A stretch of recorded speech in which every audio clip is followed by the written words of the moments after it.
Okay, our next speaker is a third-year PhD student in the computer science, and he received his bachelor's degree in Fujian University and master's degree in National Tsinghua University. And his topic today is learning-based traffic signal controller. And let's welcome Jerry Yin. Okay, thanks, Chair, for the introduction. So the topic I'm going to introduce today is a learning-based traffic signal control for intelligent transportation system.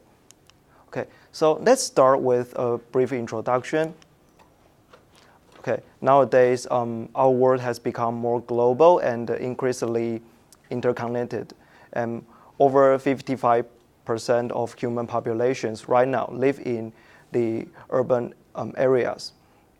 So in the near future, a continued and gradual increment in the percentage of human populations living in urban cities is expected. So as you can see in this figure shows the current distribution of the human populations throughout our world, and which is majority urban. And over time, the following years, 2K20 will be like this, and 2K30, 2K40, and last but not least, 2K50, our world will become like this. Okay, and the Department of Economic and Social Affairs of United Nations provides estimates and predictions of the size of the urban and rural populations of all countries. And they also provide predictions of the population of the cities and urban agglomerations above a certain threshold of 300,000 inhabitants. Okay. And it is predicted that roughly 2.5 billion people will be added to the global urban populations by 2K50. However, back to 1990, there were only 10 megacities in which more than 10 million people live. That is 7% of the global urban populations during that time. At this moment in 2K19, there are 33 megacities throughout our world, and they represent 13% of the world's urban population. Okay, so the movement toward urban living has been happening in many developing and developed and large population countries right now. So, for example, the China and India, large population country, and many developed country also has their urbanization. Okay, so the urban population, when the urban populations is growing, the need for fundamental infrastructures and services increases as well.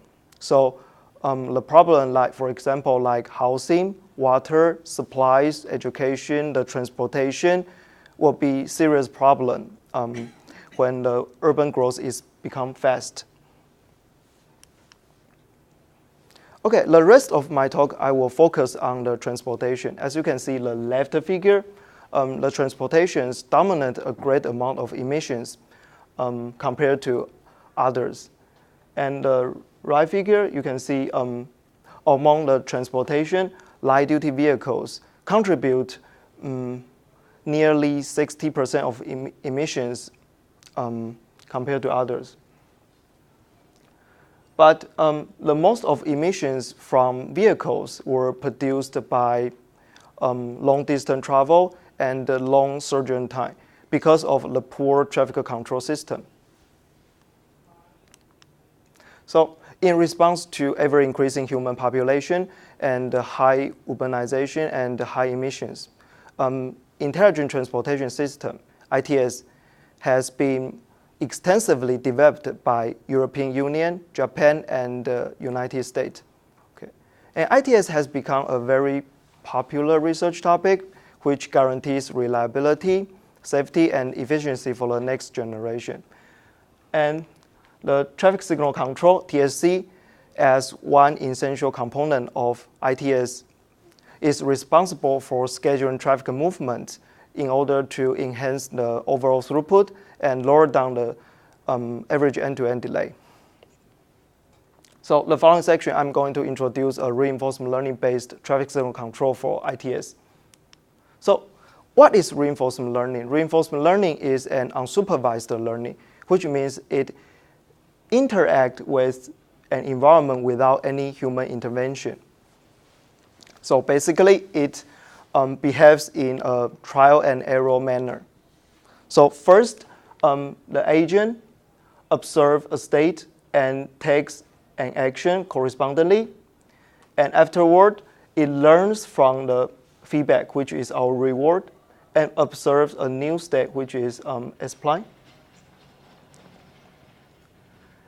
And the goal of this agent is going to learn an optimal policy pi that maximizes the expected accumulated reward at the end. Okay. However, conventional reinforcement learning algorithms suffers from the huge state space problem because it's impossible for this agent to go through every single state action pair in the Q table to figure out which one is the best solution, especially when there is a huge high-dimensional states. So the alternative is to approximate Q values in the Q table by using the neural networks. So we can replace this Q table by applying deep learning.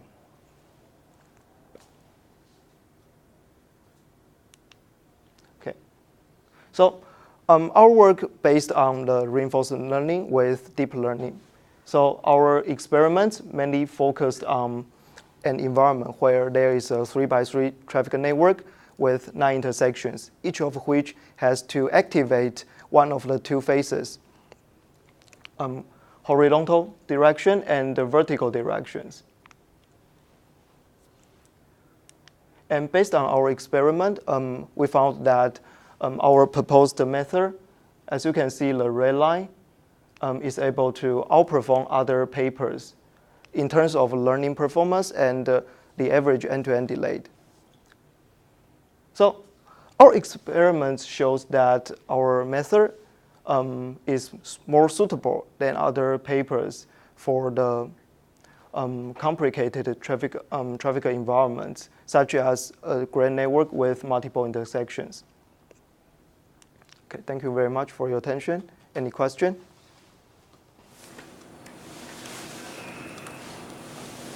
So does Davis have this kind of systems? Davis, It's a learning-based. Oh, yeah. No, we don't have any intelligent-based system like this. So They're just based on my test bed. I built a whole environment and apply reinforcement learning on that test bed. So now the existing system are programmed, not They learning. are programmed, they are fixed type, they are not intelligent. Any questions? Can you go to last page? So what is like 2D SAR? Oh, yeah, so the 2D SAR is on policy learning, so unfortunately we don't have time to explain the on policy reinforcement learning, but that's one kind of algorithm. And 2D means the neural architectures of the neural network. So Yes. can you go to the last page, please? So like the left four lines are all like dealing with these questions. Sorry, what was that? There are like 4 different lines in next Yeah, graph. 4 traffic lines. Yeah, so they're all dealing with this question, like you say the 3x3 grid network. Yes, yes. Jerry, so you said you built an environment to create this or test it? I'm not sure, Yeah, maybe test both. it. So how big of an environment did you theoretically build? How I mean, big? like a city or what? No, just a traffic network with 9 intersections, like a grid network, 3x3. So that's Yeah, it that's right there. that's the environment. With 9, oh, right there. 9 intersections. Okay, I Yeah. see. Can we go to the next page? So, what is the most important factor that make your method to outperform the other? So the important factor I have applied is the architecture of my neural network. I applied during architecture, which can outperform other paper because when your action space is really large, my architecture can somehow recognize the useful actions and take that actions rather than take some useless actions. Your database is just traffic. Yeah, just flow, traffic. And you need to predict the traffic, or you can calculate your result simultaneously. So I create my traffic, follow the person arrivals. Oh, okay. Yeah. So it's almost simultaneous. Yeah, simultaneous. So Jerry, I'm back to the environment you created. How did you decide that 9 intersections would be enough to have a valid model of what would happen?